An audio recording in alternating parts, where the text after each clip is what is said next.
Happy Wednesday. My name is Elaine Echols, and my husband Jim and I have been members of Emmanuel for several years. Jim has been on the vestry and is now on the search committee. I sing in the choir during non-pandemic times. One of my main interests is in Celtic Christianity, and I've been on pilgrimages to northern England, Scotland, and Ireland since I retired in the fall of 2018. My career was that of an urban planner, and I worked in Albemarle County for 22 years. Some of you may ask, what is Celtic Christianity, and why are you interested in it?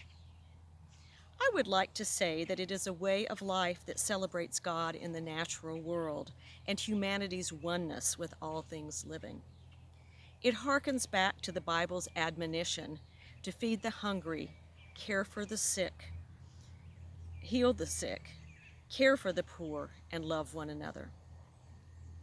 You can find a lot of detailed information online and in history books about the Celts and the Celtic Christians.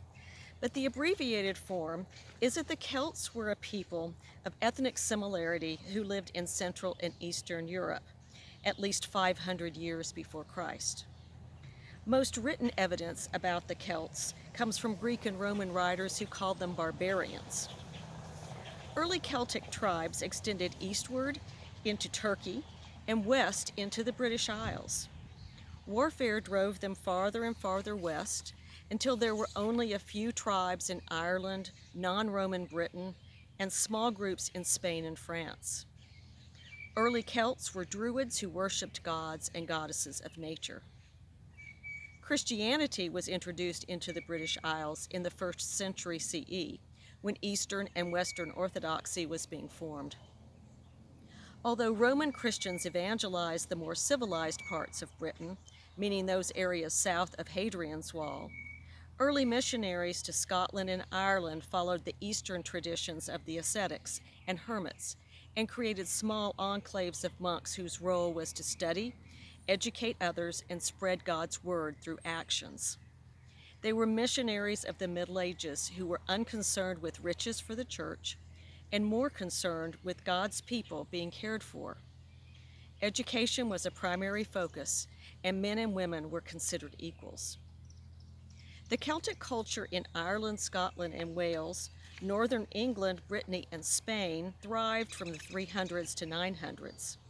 It is from this time that we see the illuminated Gospels, the Awam alphabet, and beautiful art.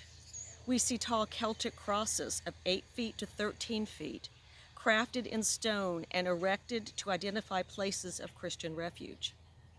Ruins of Celtic monasteries and other places of worship are found throughout Ireland and in Scotland, northern England, and Wales. Celtic Christianity resonates with me because I believe that each of us is called to be a steward of the earth and of each other.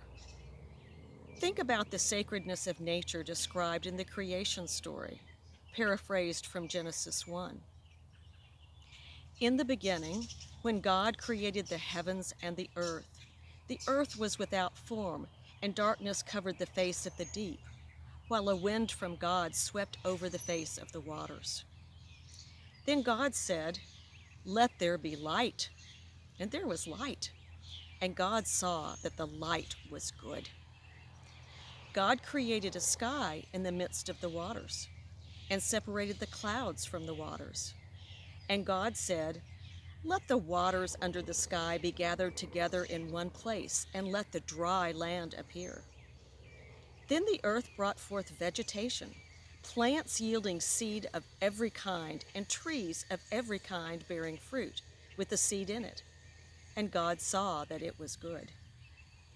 God said, "Let the earth bring forth living creatures of every kind, cattle and creeping things and wild animals of the earth of every kind."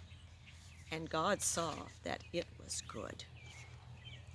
God created humankind in God's image.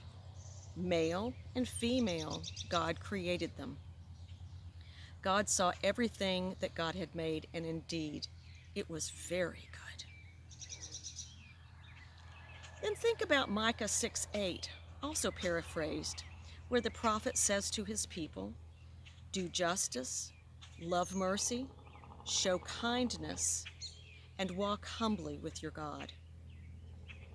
And finally, consider Jesus' parables about the poor, the hungry, the sick, the widowed, and the orphaned.